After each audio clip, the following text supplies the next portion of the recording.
श्री स्वामी समर्थ. बुधवार 25 जून या दिवशी दर्श अमावस्या आहे, ज्याला ज्येष्ठ अमावस्या असं देखील म्हणतात.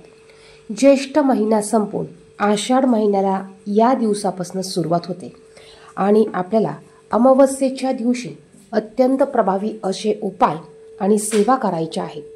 अमावस्या तिथीला आपण लक्ष्मी प्राप्तीसाठी काही उपाय आणि सेवा करत असतो.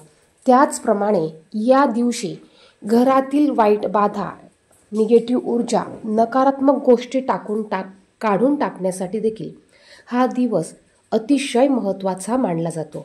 आणि म्हणूनच आपल्याला अमावस्येच्या दिवशी आपल्या मुलांवर असलेल्या वाईट गोष्टी, नजर बाधा झालेली असेल, दृष्ट लागलेली असेल, वाईट बाधा, करणी बाधा झालेली असेल, तर या सर्व गोष्टी काढून टाकण्यासाठी प्रत्येक आईने मुलांवरून ही एक वस्तू ओवाळून टाकायची आहे. पहा, मुलांची जर का शिक्षणात प्रगती होत नसेल, मुलं किरकिर करत असतील, मुलं हट्टीपणा करत असेल, मुलं ऐकत नसेल, मुलांची कामात किंवा नोकरीमध्ये मुलांना यश प्राप्त होत नसेल, शिक्षणात यश प्राप्त होत नसेल, तर या गोष्टी वाईट बाधेमुळे, नकारात्मक गोष्टींमुळे किंवा वाईट नजर लागल्यामुळे या गोष्टी होत असतात. आणि अशीच लागलेली ही नजर, दृष्ट, निगेटिव्ह ऊर्जा काढून टाकण्यासाठी अमावस्या तिथी ही अतिशय महत्त्वाची आणि प्रभावी मानली जाते. म्हणूनच आपल्याला या दिवशी मुलांवरून ही एक वस्तू ओवाळून टाकायची आहे. आपल्याला या दिवशी जर का तुम्हाला एक मुलगा असेल तर मुठभर तुम्हाला तांदूळ घ्यायचे आहे. 2 मुलं असतील तर थोडेसे तांदूळ जास्तीचे घ्यायचे आहे. तुम्ही मुलांवरून, मुलींवरून, प्रत्येकावरून ही वस्तू उतरवून टाकू शकतात. तुम्हाला हा उपाय दुपारी 12 वाजेपर्यंत करायचा आहे. अमावस्या तिथी ही 24 तारखेला मंगळवारी संध्याकाळी 7 वाजता लागत आहे आणि 25 तारखेला बुधवारी दुपारी 4:01 संपणार आहे. तेव्हा अमावस्या तिथी जे काही उपाय असतील ते आपल्याला 25 तारखेला बुधवारी करायचे आहे. बुधवारी तुम्हाला 12 वाजेपर्यंत हा उपाय करायचा आहे. यासाठी तुम्हाला 2 मुलं असतील, 3 मुलं असतील, त्या हिशोबाने तुम्हाला थोडेसे तांदूळ घ्यायचे आहे आणि हा तांदूळ तुम्हाला न धुता, मीठ न घालता याचा भात शिजवून घ्यायचा आहे. हा भात तुम्हाला एका द्रोणावर, कागदावर, पुठ्ठ्यावर किंवा पत्रवाळीवर किंवा न लागणाऱ्या वाटीमध्ये काढायचा आहे. एक मुलगा असेल तर एका वाटीमध्ये भात काढा. 2 मुलं असतील तर दोघांसाठी 2 वेगळ्या वेगळ्या वाट्या घ्या. 3 मुलं असतील तर 3 वेगवेगळ्या वाट्या घ्या. या भातावर थोडंसं दही घाला.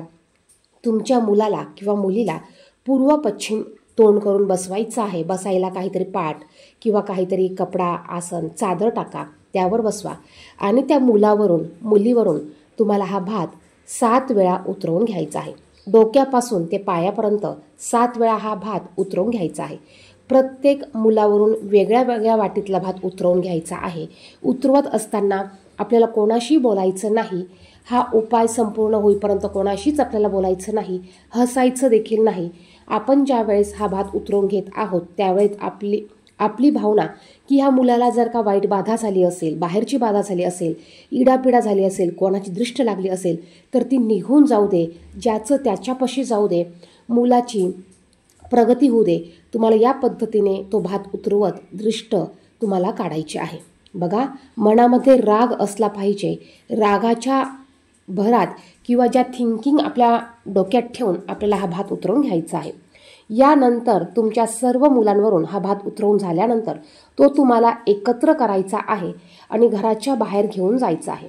घराच्या बाहेर तुमच्या छतावर, टेरेसवर, बाल्कनीत, एखाद्या मोठ्या झाडाखाली किंवा बाहेर एखादी मोठी उंच भिंत असेल त्यावर तुम्हाला ठेवायचं आहे, जेणेकरून पशु पक्षी येऊन हा भात खाऊन जातील. बघा, कावळ्यानेच भात खाल्ला पाहिजे असं काही नाही.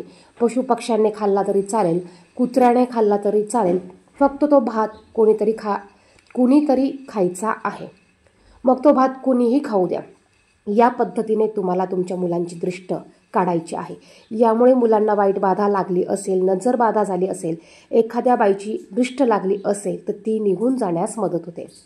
मुलांना जर का जास्तीचा त्रास होत असेल तर तुम्ही सलग हा उपाय प्रत्येक अमावस्येला करू शकता.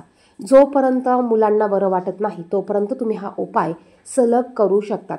मुलं तुमची लहान असू द्या किंवा मोठी असू द्या किंवा नोकरीला जात असू द्या तरी देखील तुम्ही हा उपाय करू शकतात.